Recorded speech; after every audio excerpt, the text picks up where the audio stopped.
Welcome to my channel.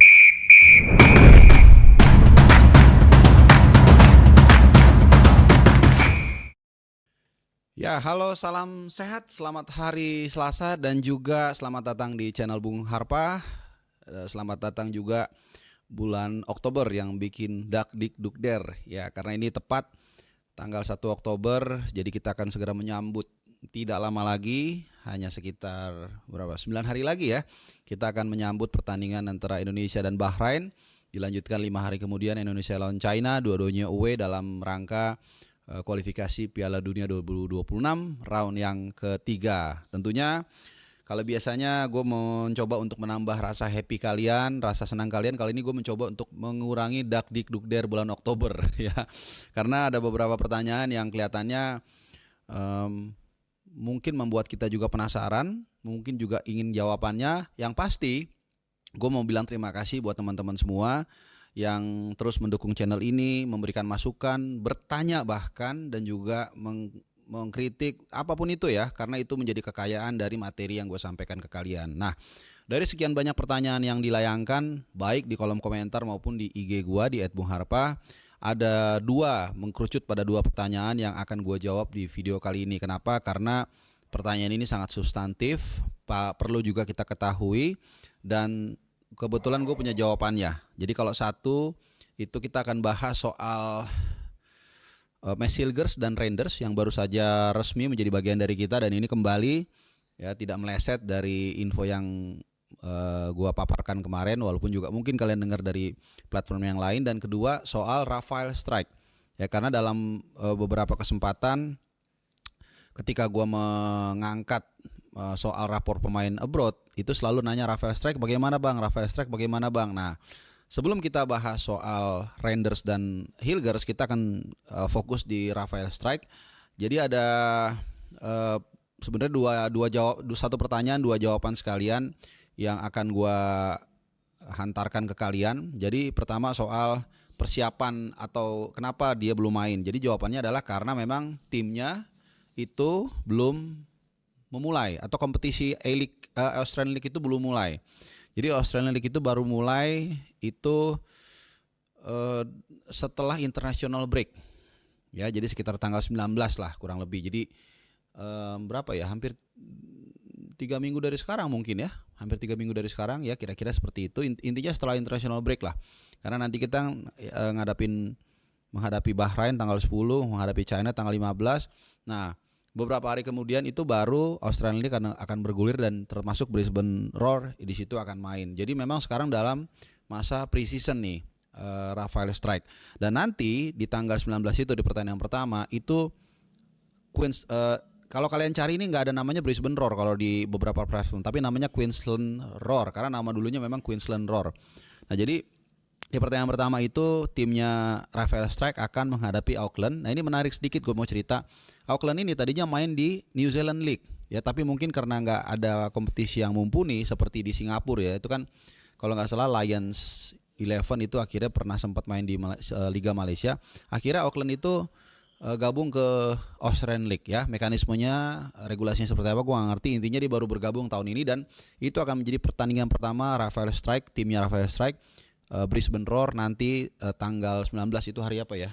Coba kita lihat. Ini kalendernya ada gunanya juga ternyata. Hari Sabtu. Sabtu tanggal 19 Oktober itu jam 11 pagi ya. Karena kalau jadwal mainnya Australia ini agak challenging ya. Jadi kayak Korea juga mungkin mirip-mirip. Mainnya jam 12 siang, 11 siang, jam 1 dan seterusnya. Nah, itu update terbaru. Jadi ini masih pre-season buat Rafael Strike. Kalau kita lihat timeline-nya memang agak mengganggu juga ya. Kenapa? Karena ketika kompetisi-kompetisi di seluruh dunia pada umumnya sudah mulai masuk gigi 2, tapi kemudian di Australian League itu baru pemanasan lah seperti itu ya. Jadi kayak agak turun lagi, mungkin ini agak sedikit mungkin kita khawatirkan. Nah, yang kedua ini jawaban dari pertanyaan kalian ini agak sedikit mengkhawatirkan, karena itu yang gue bilang, satu pertanyaan apakah Rafael Strike, ada jawabannya dua. Yang kedua adalah soal kondisi terkini ya. Ini juga menjawab kenapa ketika pertandingan menghadapi Australia itu dia ditarik di babak yang kedua awal ya, setelah satu babak ya. Terus kemudian ada banyak analisa-analisa yang mengatakan wah mainnya nggak bagus, mengejek dia segala macem. Karena itu selalu gue bilang emang kalian lebih atau orang-orang ini emang lebih pintar daripada Sintayong. Ya boleh aja sih kita menganalisa, tapi harus hati-hati ya, jangan berdasarkan asumsi. Dan Rafael Struijk setahu gua di bawah adalah salah satu pemain di era Sintayong yang minute play-nya paling banyak. Ya jadi berkali-kali gue mengatakan kita harus lihat data juga, fakta, jangan hanya asumsi. Dan jadi memang waktu lawan Australia itu ternyata dia nggak fit teman-teman. Dan kemarin pun kemarin itu dia baru saja atau masih menjalani cedera. Memang cederanya tidak terlalu berat kelihatannya ya, hanya di punggung kaki seperti ini di perban ya, tapi mungkin ini mengganggu juga ya, kita nggak tahu seperti apa. Jadi ada bagusnya juga Rafael Struijk memilih Brisbane Roar yang memang belum memulai kompetisi. Karena apa? Karena kondisi dia masih cedera. Jadi masih ada banyak waktu pemulihan untuk segera bisa in time nanti menghadapi Bahrain di Bahrain dan juga menghadapi Cina di China ya. Karena kita tahu dalam beberapa minggu terakhir, 2 minggu terakhir itu banyak pemain kita yang bertumbangan, mulai dari Justin Hubner, ya Sandy Walsh walaupun kelihatannya sudah mulai recovery, kemudian Witan juga untungnya juga masih recovery, kemudian Muhammad Adi Satrio, bahkan duo Yaakob Sayuri pun kita nggak tahu nasibnya seperti apa. Terakhir mereka masih cedera. Jadi sekali lagi buat Rafael Struijk semoga cepat sembuh dan semoga bisa kembali mengisi ya terutama sisi kiri penyerangan dari tim nasional kita. Nah, last but not least, ini yang paling kalian tunggu-tunggu, berita soal Mads Helgers dan juga Eliano Reinders. Ya, seperti yang gue katakan di awal, kemarin 2 pemain ini sudah resmi menjadi warga negara Indonesia. Dan per hari ini gue dapat 2 konfirmasi yang sangat penting.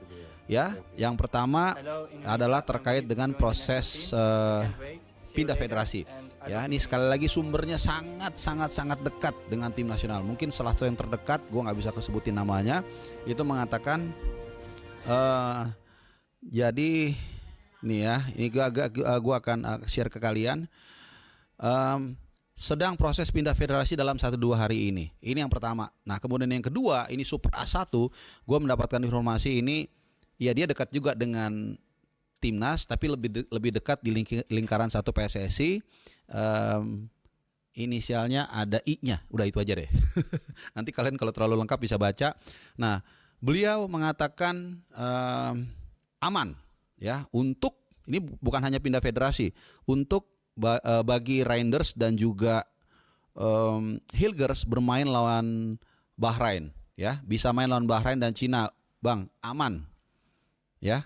Dan itu dikonfirmasi bahkan kemarin lebih cepat lagi. Jadi gue dapat informasi konfirmasinya ini sebenarnya kemarin ya, tapi gue nggak baca di kolom di DM di IG ya. Jadi ada 2 sumber informasi orang dekat yang mengatakan Eliano Reinders dan juga Mads Helgers itu aman ya untuk menghadapi Bahrain dan China. Ini tentunya menjadi berita yang sangat penting sekali lagi dalam upaya merajut mimpi kita 279.999.995